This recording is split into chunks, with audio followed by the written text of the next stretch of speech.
Oh, right. Good evening, everybody. Thank you very much for joining us as we welcome Robin Lane Fox to talk to us. How can I possibly say anything that's directly relevant to you? But my first and most important thing is the MGS is really important. It's wonderful you're members of it. And extremely important, too, is the garden at Speresa. I know many of you have been on visits there, but may I urge you all how lucky you are at the moment with Lucy Willen, with whom I have been to garden, and we've taken pictures and done all sorts of things back in February. I met her before. You are in really good hands, and I don't know what the Society can do, but then these opportunities don't come very often. You may have big plans, and looking around at the way she runs the garden and the way the garden has been and the wonderful videos, which I hope you watch, that she's posting, I really hope that you fully get behind her.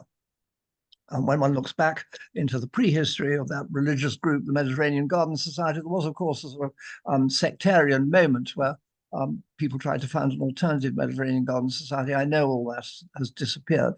But it must be said, Speresa is a real jewel in your crown.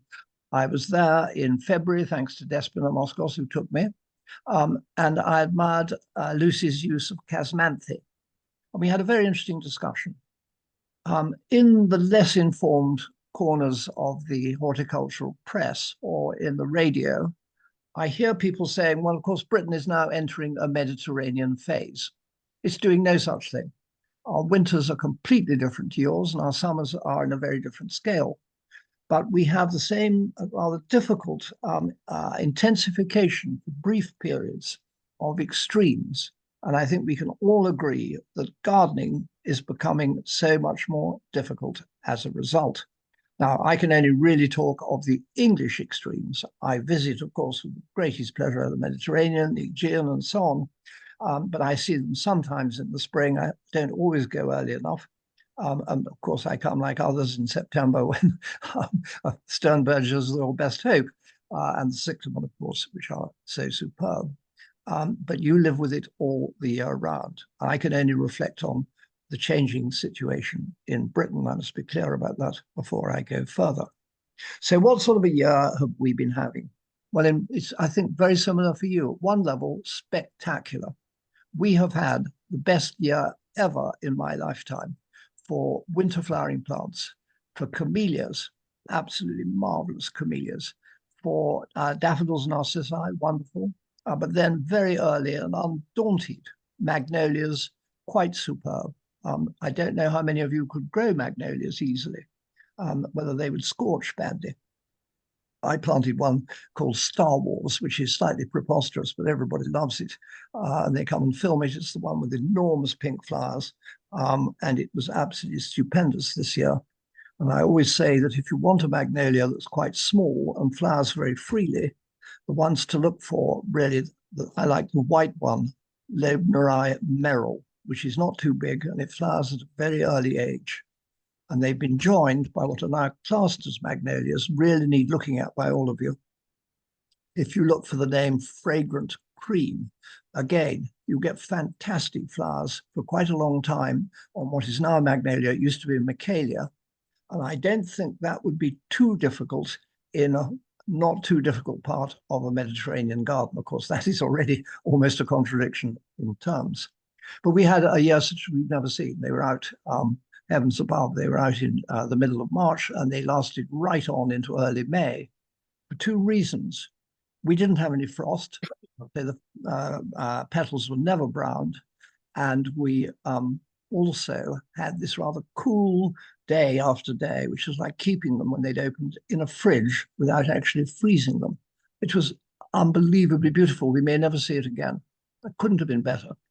Well, then climbing roses came out. And at that point, people were saying, oh, you know, Britain is like Provence. Well, of course it isn't. It's a completely different climate. And amazingly, the roses were out, some of them, at the end of April. It's true in London on the houses, particularly, of course, on house walls. And I don't know whether this is any good advice really for people in hot gardens. But one thing that's emerged quite clearly is that the David Austin highly marketed English roses are actually particularly good against a wall.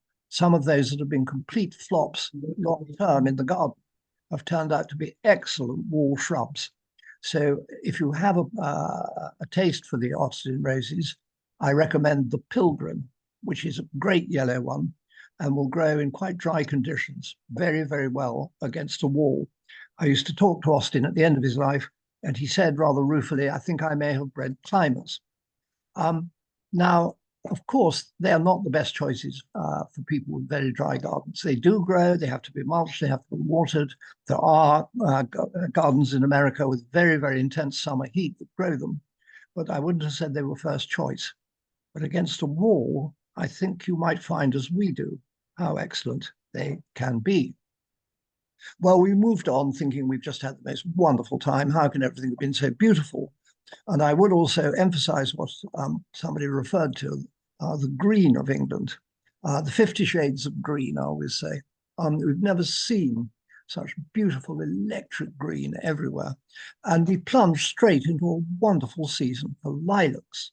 And there I do think we could be on the same playbook, because lilacs really will surely flourish. And we find in dry conditions in Britain, probably the absolute dead certain lilac is the dark purple Charles Jolly, Jolly. And again, I can't help thinking that surely could work, except in the most brutal conditions, in parts of the milder parts of the Mediterranean, where most of you watching, of course, are not living. And I've never seen such wonderful, wonderful lilacs. And I have all sorts of ones I like.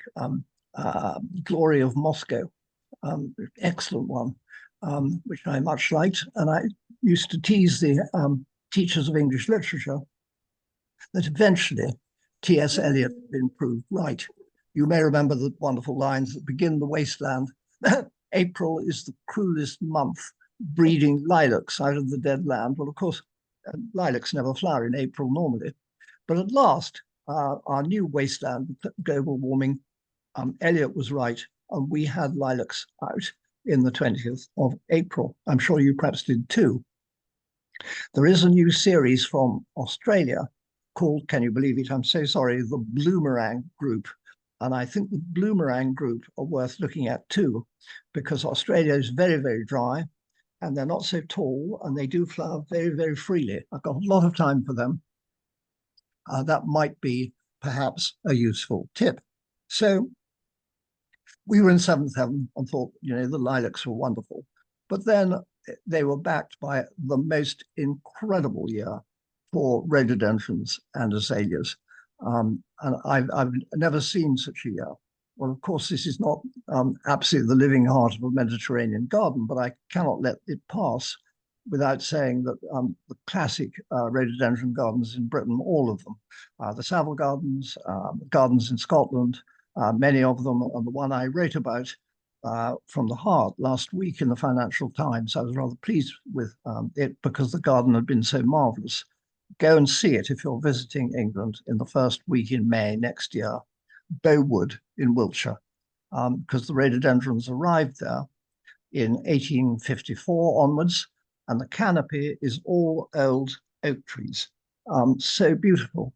And you're following through a historic collection of things. A wonderful one, a red one called Armistice Day, which was planted in 1918 in the wood. And I mean, it was great walls of color. How people can be, I think, so narrow-minded as to say that rhododendrons aren't native and they should be banned, all of this. They don't know anything about it. That has really been the most beautiful, beautiful experience of my summer. But then suddenly things warmed up a bit and everything nearly went over too soon. And what do we face now? Well, I don't know. I rather suspect we're going to have a Mediterranean drought. So I'm just tantalizing you by saying that it's been cold and it's been wet. Actually, we have had the most astounding year so far for flowers and green that certainly, and I've been around a long time with gardening now, nearly 65 years, I have never seen the equal. So best of luck on your Greek islands, but who knows what is coming. Then I was very pleased when talking in Sparosa that Lucy strongly endorsed the fact that even the concept of a Mediterranean planting is having to change. I think this is an important point. She's widening the palette and looking more to Africa and indeed to parts of North Africa. And I admired in the garden the huge round-headed bulbs of Guinea, an ancient type of what we know as a squill. But they're at home, as I'll explain, in two rather surprising places. It was wonderful seeing Guinea, Urginea, the name slightly changed, in Athens, because the great Athenian statesman Pericles was said and widely misunderstood by scholars since to have a head shaped like a squill. And people used to say he had a defect and that his head was pointed in some way. No, no, no, no. It looked like the bulb of Guinea maritima. It was a big, round, bald head. That wasn't why he wore a helmet, to hide a defect or some abnormality. And at the time, as I love telling Lucy, I was reading some pre-Islamic poetry, and the greatest of all possible of the famous odes ends with a storm breaking across the desert, washing away the traces that have been left by the poet's loved ones after 100 marvelous lines.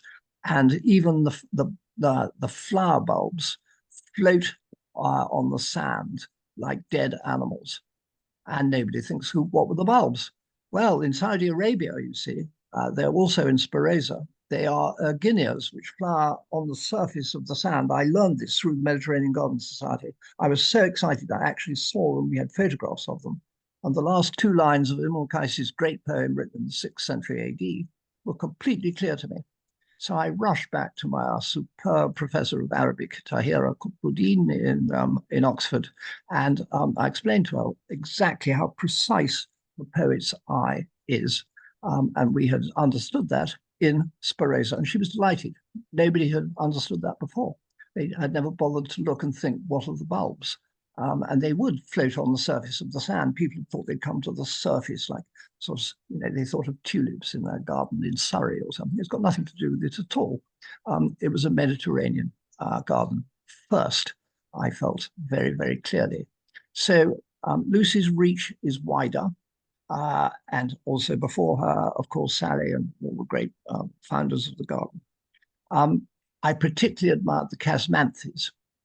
If you're coming to England in August, I'm trying to be useful. And if you really are keen, may I urge you, late July, to go all the way down to Devon and to look for a garden called Wildside. Wildside started as a field, and it's been turned into a naturalistic garden. That's the right phrase. When people start talking about wilding or rewilding or all that rubbish, it's all edited and selection. And what you need to remember is not natural gardening, but naturalistic. And the king of Wildside is one of our greatest gardeners, Keith Wiley.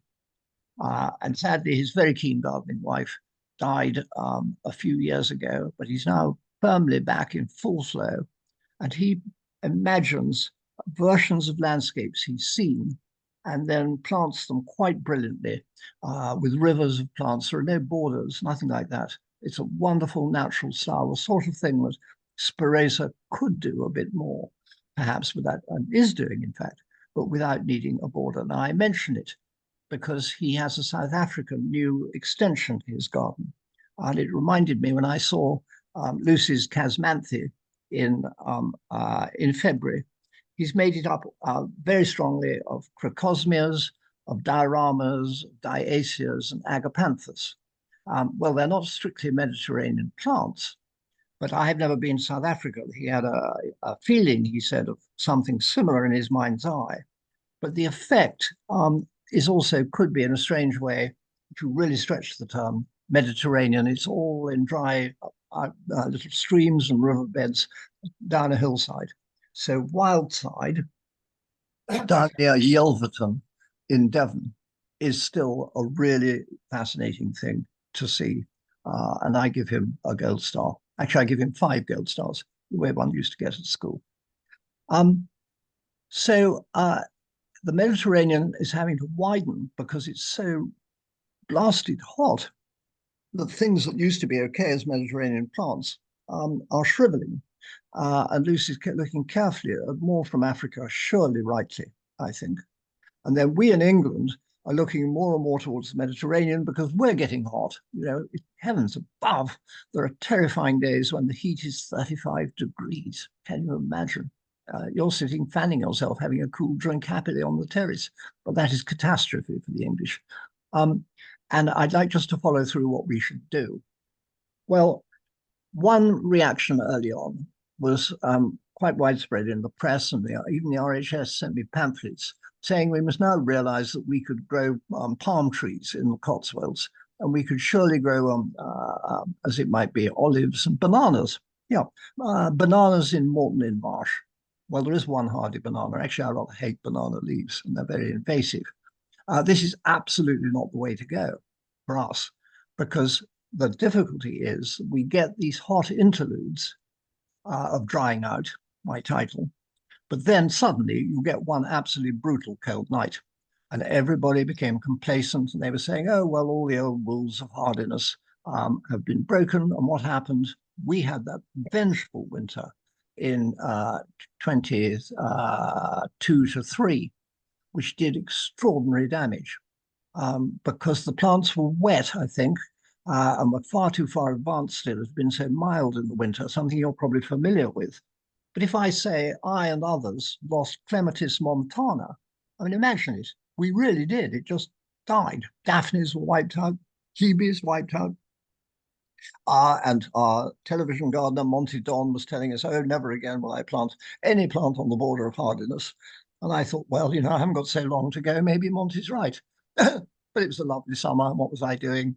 Just the same as before. Agapanthus in pots and the whole thing. Very much so. So the answer to drying out is not for us to go ever further away from the borders of proven hardiness, because you'll get the short, sharp killer shock, and it only needs 2 nights, and all your effort is wasted. So what then do we do? Well, then the siren voices say, wild the garden, you know, give up gardening, don't waste your time on it, or it's polluting the planet, all this kind of rubbish. The most important thing, as you all know, is to have a water butt. Perfectly obvious, you collect the rain, and then you can eke that out in the rest of the year. But I'd like especially to talk about the importance of plants with tap roots. I'm sure this is so familiar to you, but it is, I think, one of the great ways of getting through dry periods without losing everything. In the early 90s, when dry gardening began, there was rather a good book called Dry Gardening by Jane Taylor, Taylor, which has been forgotten. It's worth looking at, and was very scientifically done. And her hour has now come, and everyone except me has forgotten her. Well, the point of a taproot, of course, is it can thrust right down and it stores water, and it will keep a plant looking relatively fresh. And here, my one contribution, I hope, to Mediterranean gardening on a bigger scale is actually the Japanese tree, the Paulownia. People don't realize about Paulownia, Paulownia, that it has an incredibly powerful taproot that goes right down to the levels where there is water in the ground and acts like a sort of pump, bringing it up to the surface. And I learned this in France with a keen grower of hydrangeas who loved Japan and married a lady connected to Japan, Robert Mallet. And he took me, and I worked in his garden all around his large Paulownia plantations, where the hydrangeas were growing very, very happily, lace cap and, you know, water-loving hydrangeas around the trunks of the Paulownia trees. So I saw the effect I'd always read about in action. And there are people who have tried it on nearly desert conditions. Obviously, Paulownia has huge leaves. They make big trees. With you, they will have usually, as they do say at Ninfa, not quite a Mediterranean garden of the normal kind in Italy, most wonderful blue foxglove flowers. But they are the perfect companion for plantings that need slight water and which you can't provide in the natural soil. Very, very interesting. They bring it up very much to the surface, something I greatly admire in them. So what can I say about trees that will tolerate drought? Only from my own experience, I think, because I live on a very dry terminal moraine. And I've learned to be enormously fond of a particular sorbus, the American sorbus, much forgotten, Sorbus americana, which is upright and has lovely red berries in August, September, and really does survive. It's as tough as nails, has none of the problems of the other sorbuses, which of course scorch and they're not really suitable so much. And some landscapers are saying we really can't afford to plant them anymore. They are wonderful. And I thought I'd also mention one of my favorites, which you can actually grow from seed. It wouldn't grow in the very hottest parts of Greece, but the Mediterranean is all as hot as the Aegean. I'm thinking of Pterostyrax, Pterostyrax, has white racemes of flower hanging down like pearls, just starting now in my garden. And that will put up with extraordinary drought. I first saw it because it was used as a tree at random around the car park at the other great English garden you should always go to, Kiftsgate in Chipping Campden, Gloucestershire. Don't worry with Hidcote, but except for the basic design. Kiftsgate is the one to see. It's looking absolutely lovely this year. And round the car park is this very unusual trees in very, very dry conditions. And they are Pterostyrax, raised by the former one of the great women who run Kiftsgate, who simply sowed a bunch of seed and trained them on. That's the way to do it. Very, very impressive. Robin, can I ask you to spell that again? Yeah, Pterostyrax, Hispida, Hispida. Look, it would burn to pieces in the next 2 months at Spirosa, but we're not all living at Spirosa. And it certainly would work, I'm sure, in France and elsewhere. So, what have been my big drought successes in the garden of the kissing fields? Well, I would always say Abelia. I use it as the perfect shrub in what we have the capacity for, the long mixed borders, and we get such a long season out of Abelia grandiflora. And it's so harmonious, it fits so well into a planting. It would actually look very pretty. I've had it doing that in my own garden underneath Paulownia until the last winter, but one killed the Paulownia, and there we are. That's what happens in life. So Abelia is one way to go, and I'm very keen on it. And the other, of course, is Indigofera, which I know many of you use, Indigofera. And so you should. Don't worry, it's very late into leaf always. I think it's not terribly early, even in the Mediterranean. But it loves dry weather, and it flowers superbly. There are so many good ones. If you look in the RHS plant finder, you'll find there's about 18. And perhaps the most interesting is one called Howellii. Again, a lovely thing. And that would, I think, be Spirosa compatible. Might make a go of it in parts of Greece, but not necessarily on a bare Greek island or the hottest part of Kos, even on an early June day, I have to say, Angela. But it's definitely a good doer. Well, I just always check, does it have a taproot? And when I plant now, I think I want about 30% of plants with taproots to get them through the summer. So some of the successes, obviously, the tall pale blue Campanula lactiflora. You would have thought that would collapse in heat, not a bit of it. It pumps up the water, keeps going, and the tall one is so much the prettiest, rather hard to find now in Britain, it's so common. It has this extraordinary habit of setting seeds within 3 weeks of flowering. You have to be very quick. You want the milky blue one, the tall one, absolutely lovely. And I find that really will put up with any kind of weather, a complete blessing. And then another thing I acquired entirely by accident, classed, I think, still under hollyhock in most lists, Alcea, Alcea.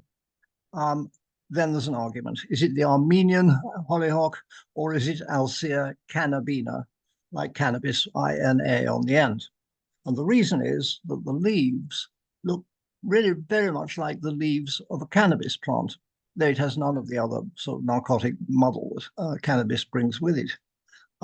This is a really wonderful thing. An open see-through plant, and I'm sure many of you could make a go of it, up to about 5-6 feet high suddenly in late July, August. Mainstay of my garden, an absolutely tremendous performer. I love plants you can see through them, and has a pretty tough taproot, completely impervious, even to the worst years we've had, like, say, 2004, when we had no rain at all for ages. Would have got through 1976. That's the kind of thing you want. Or again, on a lesser scale, the daylilies, many of them so good. And if it gets too hot after flowering, you could cut some of the leaves back and reduce the plant, always quite a good trick. And I think you would be very, very contented with that. Then I saw a really very clever garden by our top designer, Tom Stuart Smith. You may know there's an English estate and castle, Neb Castle, that has wilded itself to the rage of all the neighbours, and weeds are blowing all over other people's farms, including deadly ragwort, which kills horses and cows. Anyway, people go on about how wonderful Neb Castle's wilding part is, but Tom has made a very good garden in a walled area, informal, banking up the soil to give a break of height, kind of thing you might find naturally in the Mediterranean. And he used a lot of asphodeline, the asphodel relation. Yellow asphodeline libernica. What a beautiful choice, how clever.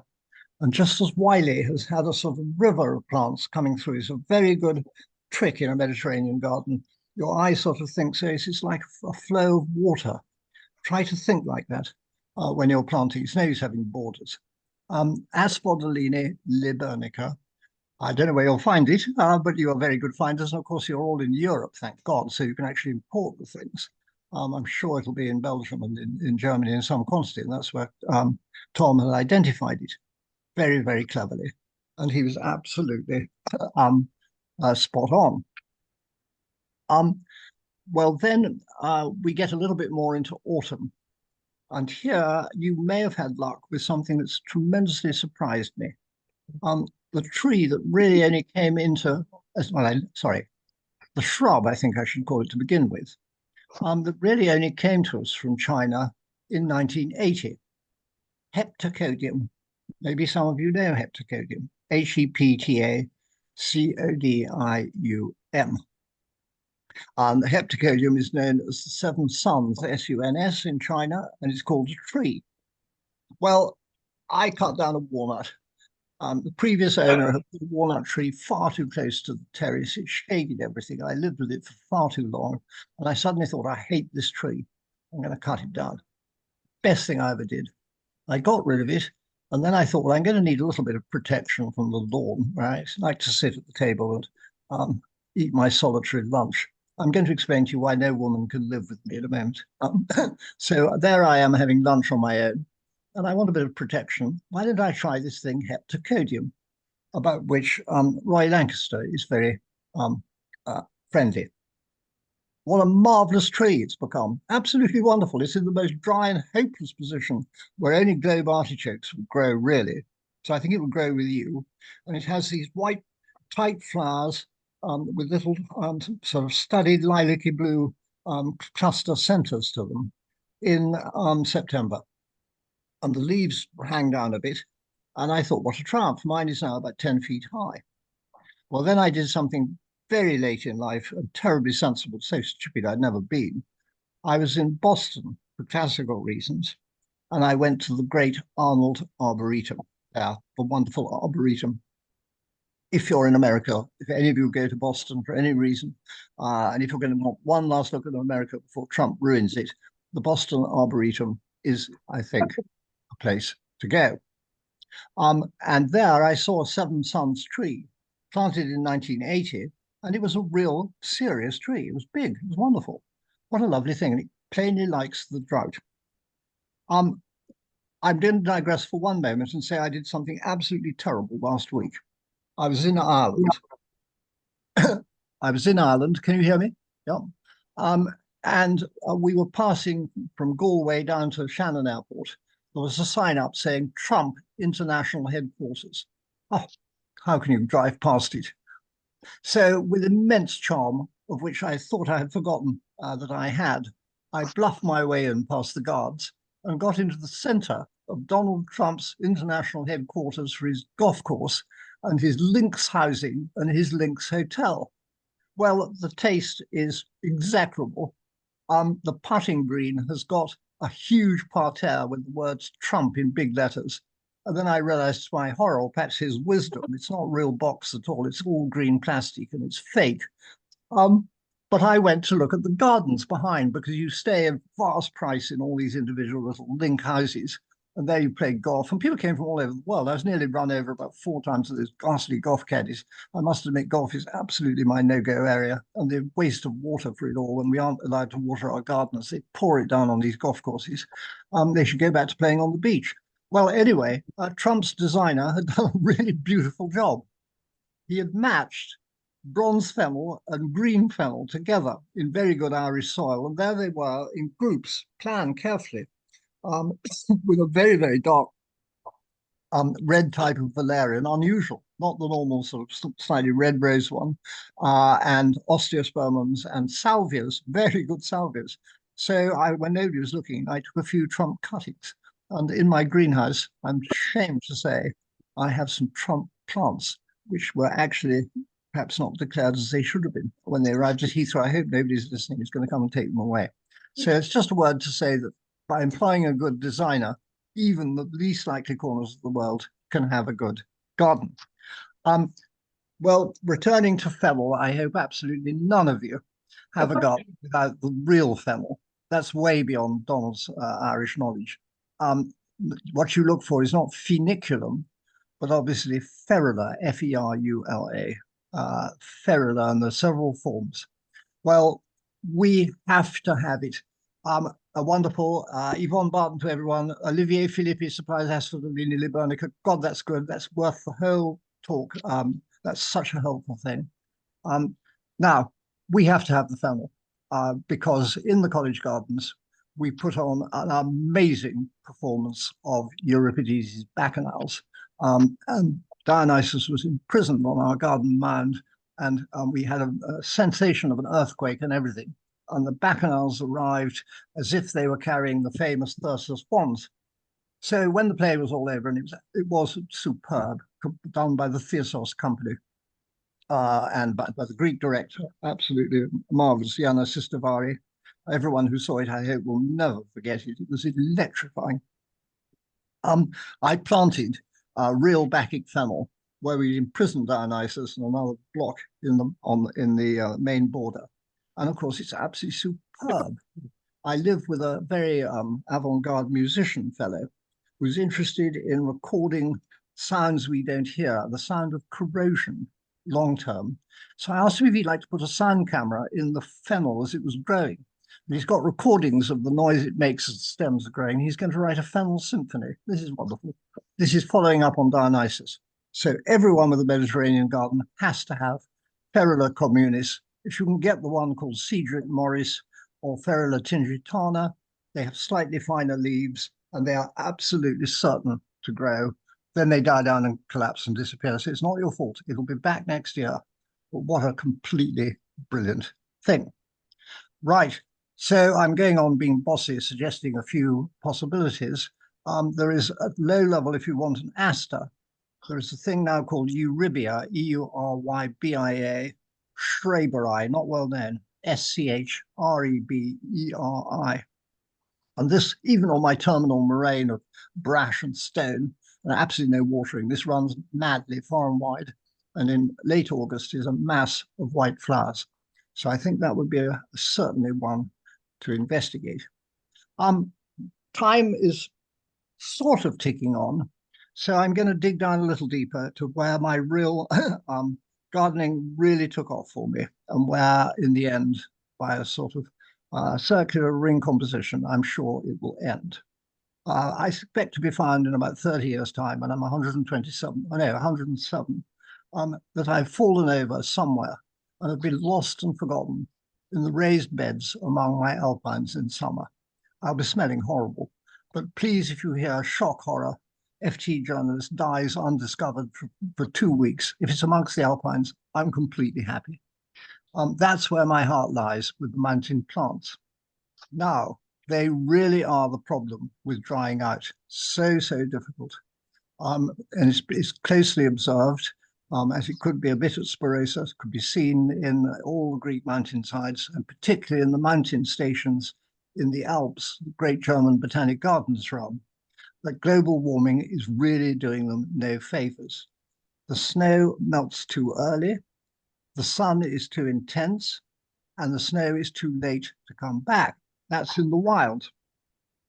But in our gardens, summer has become absolute hell. And at the same time, these wet winters are a real terrible challenge. And alpines are being attacked from both ends. By this, I'm meaning real mountain plants, usually, 3,000 feet or more, not just small hardy plants, which are sometimes sold as alpines. So what do we do? The first thing not to do is to dig gravel everywhere and grow them in gravel. Gravel is very, very useful, but water sticks to the outside of gravel. And in the winter, it isn't as sharp draining as they need, and they get too wet. I learned this by bitter experience, and I went back to the perfectly sane advice: only use horticultural grit. And it is absolutely essential around any small plant that needs sharp drainage.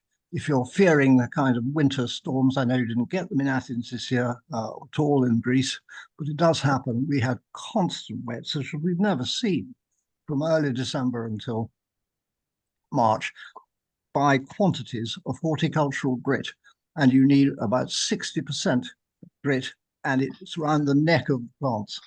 And then you have a hope of bringing them through. You can, if you are absolutely determined and brilliant, like a friend of mine, go to the breaker's yard and buy the old windscreens of cars that are being destroyed and prop them up as protection over your alpine plants and have a sort of windscreen border in winter. I think I would never go that far. But grit, I think, is the way in the winter. And in the summer, I put shading netting over them to break up the sunlight and hope that I can keep them going. Why bother, you may wonder, if everything is drying out? Well, I'm going to get sort of nearish to the end with, I think, the single thing that has impressed me most in the last month and amazed me most in the past 55 years. I used to work when I left school, before I went up to Oxford University, in the Alpine section, the Alpinum, of the great botanic garden in Munich. I give Munich very, very high praise, always worth going. Go and see the Alpinum in May and the whole garden in May. And I thought, I worked there and I've never really gone back in prime time. I'm getting older. This is ridiculous. I'm just going to go for 2 days. It'll cost an arm and 3 legs, but I really don't care. How wise this decision was. In 1912, by 1912, the Germans, who had been so meticulous in planning everything, were completing the layout of a natural mountain, these outcrops for 10, 12 acres of them, with huge, great boulders everywhere. They were going to plant geographically. They have the Greek section. They have the Himalayan and Chinese section, where I worked. Then they have the North Balkans. And all the flora of these areas are limited. So when you look, rather like Spirosa could be in a kind of climate, with the idea that travelers could then come to the Alpinum and see the sorts of flowers they'd see in the mountains. And it was finished in 1912. Wonderful. Well, everybody went in rather a different direction and dug in 1914, but they weren't expecting that, I think. Now, I remember with the great gardeners who were in charge of it when I was there, that I was given a box full of a great thing called Ramonda myconi, M-Y-C-O-N-I, Ramondas. And Ramondas are very interesting. They grow plants sometimes in Spain, and there's one that grows really well in Epirus and the area adjoining Serbia. And they're absolutely flat, rosettes of green leaves, but they don't like to be wet. So you'll need to grow them vertically. And then they're almost unkillable. I've got them at home. I've never killed them. I haven't flowered them very often, but I've got them, and on they live. So they're actually quite a good plant for our changing climate. And I was given, aged 18, a box of them and a kitchen fork. And I was told to climb up to the edge of the Pyrenean group top and plant these little seedlings in the cracks in the vast great blocks of limestone that made up the Pyrenean group. I should say there's a vacancy in the Alpine at the moment because the lady head gardener said she didn't have a head for heights and she has resigned. Well, come on. I mean, I'm sure she had many good reasons, but that does seem rather foolish to be an Alpine gardener and not like climbing. So I sat on a freezing cold day with two others thinking, this is really the last straw. I don't believe these things can ever live. Okay. So I went back and I looked around the garden and I suddenly, after about 6 hours of notes, noting everything I remember no longer there, and some things are still well, but I knew exactly what's gone. I'm afraid I have a total recall in life of where plants are. I'm sure many of you are the same. And I can reconstruct to everybody's annoyance great gardens as they were in 1970. I thought I'll go and have a look for the Ramondus. It's pointless looking. So I clambered up and I saw 3. And I was so excited. I'm terribly short-sighted. And I waved with a hand, and a woman came and said, what is it? And I explained in my appalling German that I planted some. The hell with 3. And she said, no, Charmel, look sideways. I look sideways. Oh, God, how can I explain to you all? There were probably 70, all of them in flower. And they are my children, my grandchildren, and my great-grandchildren. And I sat there, I burst into tears, so would you. I could not believe that what I had started with a kitchen fork in 1965, really the ace plant for survival in dry weather, had managed to breed, seed, and reseed. And now there were whole rivers of this wonderful Ramonda, little flowers. If you look it up, Ramonda, like a potato flower, crystalline sort of lavender blue. They were all there, and they were my children. So that was revelation number 1, and that is implicitly an answer to why do we do it. I would say that is, apart from having family and children, that is the best difference I've made to the world. It may be the second best, because I had to work all the time in the oriental part of the garden. And we had a large lumps of a white flowered poppy from Japan, absolutely useless in a Mediterranean garden, called Eomecon japonicum, Eomecon. And it's beautiful. It has lovely leaves and it flowers for a week. Japan's very sensible. It doesn't worry about transients. We're all on the way through. We're all passengers here, heading to a dead end, in my view. So don't worry if something is transient. And I had a sweetheart who used to come down with a hay rake under the trees and was in charge of planting some of the shrubs with her team, a little bit older than me. And she planted a white rhododendron. I always remember how we laughed, called Persil, like the washing powder, Persil. And I asked if I could give my lumps of this poppy of the dawn and go and plant them under her Persil. And I was told, all right, you must go and do that. Won't last. So I planted them. My God, I may cry now. Can you believe it? Rhododendron Persil, many years later, is a major, significant rhododendron in absolutely beautiful white flower. And all round it and all underneath it, amazingly, and only there in the world, is unstoppable Eomecon Kyananthum, planted in romance, reckoned to be hopeless by the other gardeners, but reveling in where I left it. And that too makes me extraordinarily happy. So I run the killing fields, but it hasn't all been death. I watch the kissing fields because I'm too old for that. And I never really have managed to make a woman settle in my house for years because the garden is full of yellow flowers. And there's something about women and yellow, I believe. I'm looking for a really good woman who probably like kissing on the lawn and would love yellow in summer. Because I'm certainly not taking out my Sylphium perfoliatum. I'm not taking out my Achillea gold plate. There's absolutely no way I'm going to cut down on my Verbascum Letitia, there's a hell of a lot of yellow in my garden. It's not a subconscious message saying women keep out, but there's something always said that it makes female visitors uneasy.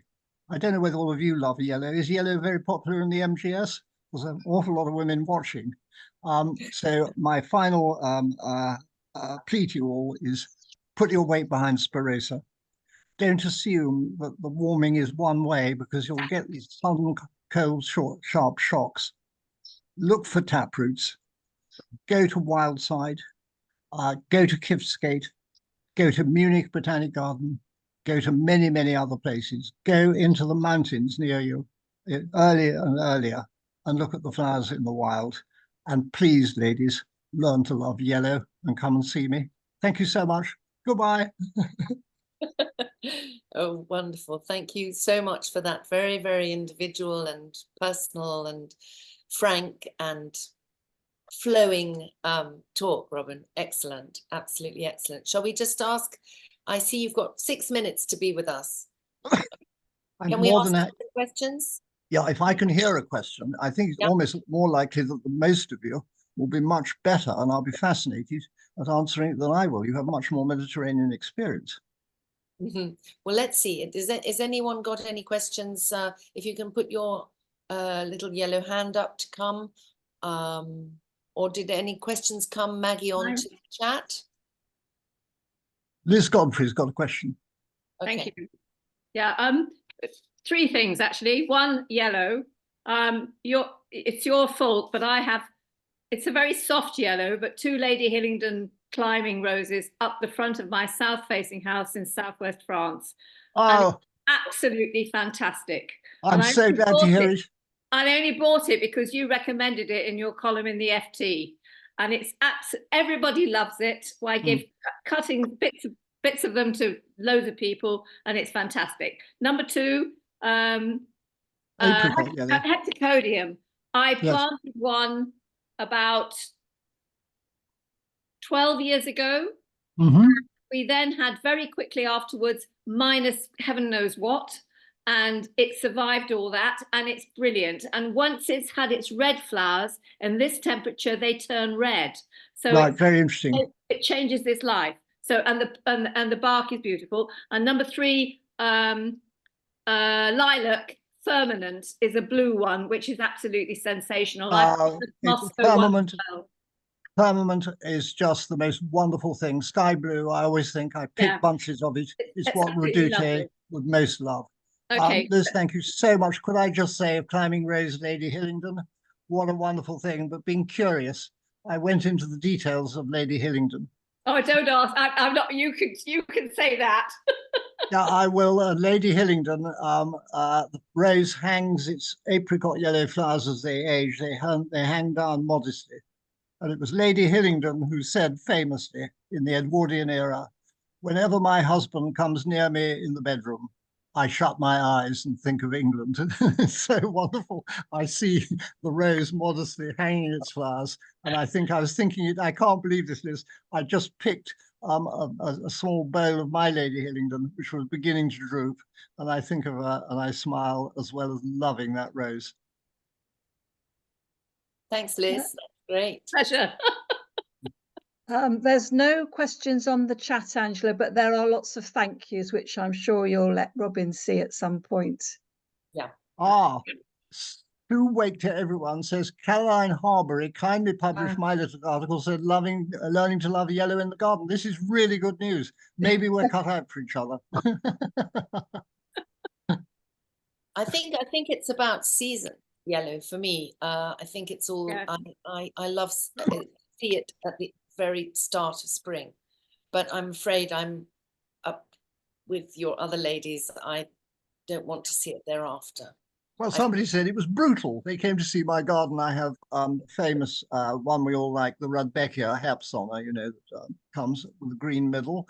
And she looked at the garden and said, it's brutal. I'm disappointed. So I said, you're the one who's brutal. I don't know about all of you. I think the art of Mediterranean gardening too. Forgive me, I always pay respect to my absolute icon of a gardener, Helen Dillon in Ireland, now alas not so well. And I knew I loved her when I was having a bath in an Irish hotel. I'd never met her. And the Irish interviewer said, well, you know, Mrs. Dillon, we've got you on the program because now in Ireland, everyone is talking about garden designers. Should we have a garden designer in to plan our garden? And Helen looked straight at primetime Irish TV and simply said, bugger plans. And I think there's such truth in much of that. Of course, you need it sometimes. One thing leads to another. You start in one direction, something, the fennel is a success, and then you temper it in a different way. You meander like a river, the same way as you do through life. Of course, if you're in a grand setting, you have to have people who are going to do the steps and get all the proportions right. But the idea that you can unroll a garden like a carpet, this was the biggest myth of lockdown. People said, I want now to do the garden. I want something easy to manage. What did they think they were doing? It's absolutely, by definition, not that at all. Okay. How many of you are out of control with your gardens? Mine is running away, and this year I'm struggling. I'm going home tonight to have another bash at it tomorrow. Are you all in command or not? No, not at all. Lindsay, Blythe has got a question. I just wanted to say that there are two different yellows, and Yeah. I like egg yolk yellow, but a limey yellow I like very much. Right. Yes, I would agree with that. There's some lovely limey yellow. I like all yellows. Sorry, no, I'm not agreeing at all. I like, you know, straight up cracking yellow heleniums. But there are good daylilies in that particular area of the woods now. They're not all sort of blaring orange daylilies. Yes, there are. Yeah. Right. Anybody else? Yes. Godfrey? Jeffrey, sorry, Jeffrey. When might we expect your next book, please? Oh, God. Well, I think you have to ask the gardener. That's such a sweet thing to say. I mean, would you like another gardening book? I'd Yes, love another book from you. All right. definitely. I thought of doing one called Even Better Gardening. And I was just thinking about it. But that's very, very kind of you to ask. The fact you've asked may be the prompt I need. But I really need a prompt now. I'm so sorry. I've got to go to a prize giving and make a little speech about one of the books, which I may have won, it may not, but I can't afford to be late. Right. Look, I am so Okay, absolutely off you delighted go. so many of you come. Okay, well, thank you so much for being with us, Robin. It was great fun, very informative and unmissable. Okay, Oh, God. good luck crossing London in the traffic. Okay, Okay, so I will much. be thinking you. happily of Casmanthia spirosa as and all the Sternbergers in autumn. I will be so happy when I paste into a dreary old history book. See you soon. Cheers then. No, Thank you, so Robin. much. Thank Thank you. you. Bye. Bye. Bye. Bye. Okay, I've got to get out of this thing, which can be very difficult. Thank you. Grazie. Just press Oh. end on the bottom right-hand corner, Robin. Oh, leave. Leave. Ah, Leave. don't leave. First Just time I've leave, ever done it. Robin. Yeah.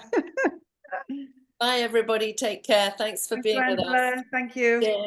Take care. Bye. Thank you.